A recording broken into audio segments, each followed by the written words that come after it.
Well, it's been a very busy week on social media with people joining in on various conversations. Here's your social media wrap of the week. The National Assembly has elected ANC President Cyril Ramaphosa as President of South Africa. I, Matamela Cyril Ramaphosa, swear that I will be faithful to the Republic of South Africa. Swear that I will be faithful to the Republic of South Africa. The election of Ramaphosa follows the resignation of Jacob Zuma on Wednesday night. Addressing the nation on Wednesday evening, Zuma has said that while he felt compelled to resign, he remains committed to and will continue to serve the ANC. His address comes after the ANC's National Executive Committee affirmed its decision to recall him. Earlier on Wednesday, ANC Treasurer General Paul Mashatile told the media in Parliament that they would table a motion of no confidence in Zuma on Thursday should he not resign as head of state by the end of Wednesday. In the early hours of the morning before Zuma's resignation, a number of Gupta-owned properties were raided as part of a larger investigation by the Hawks into state capture and alleged corruption related to the Vrede Dairy Farm in the Free State. At least 17 dockets are being investigated relating to the state of capture investigations. On to business conversation. The South African Reserve Bank confirmed on Monday that the Bank of Baroda, India's state-owned international bank, has notified the Registrar of Banks of its exit from South Africa. The Bank of Baroda was one of the last remaining banks to continue doing business with the controversial Gupta family, through which its companies allegedly laundered money. To international news.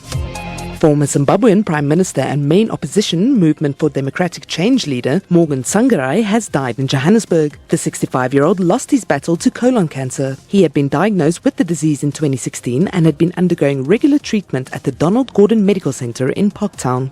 In the US, a troubled teen has confessed to gunning down 17 people at his former high school in Florida, as the FBI admitted it had received a tip-off about the 19-year-old gunman, yet failed to stop him. Terrified students hid in closets and under desks on Wednesday at the Marjorie Stoneman Douglas High School in Parkland, texting for help as the gunman Nicholas Cruz stalked the school with a semi-automatic rifle. I'm a little bit distraught, sort of can't really wrap my finger around it, exactly what happened, and I'm just sad to see most of my friends are up on that stage right now, that they're gone, the coach is gone, it's just sad.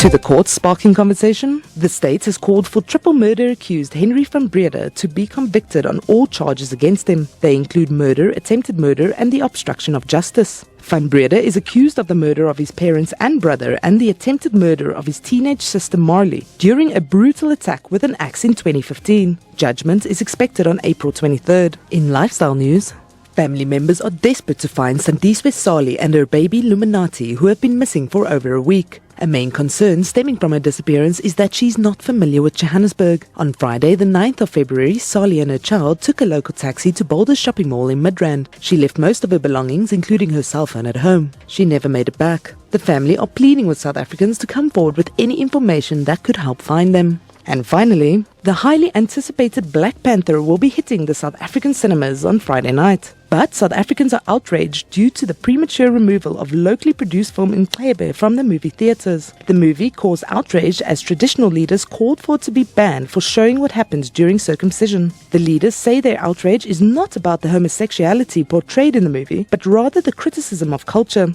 That's it for your social media wrap this week. For more news, follow SABC News on Twitter and Facebook, and check out our SABC News YouTube channel. For SABC News in Auckland Park, I'm Nina Westhuizen.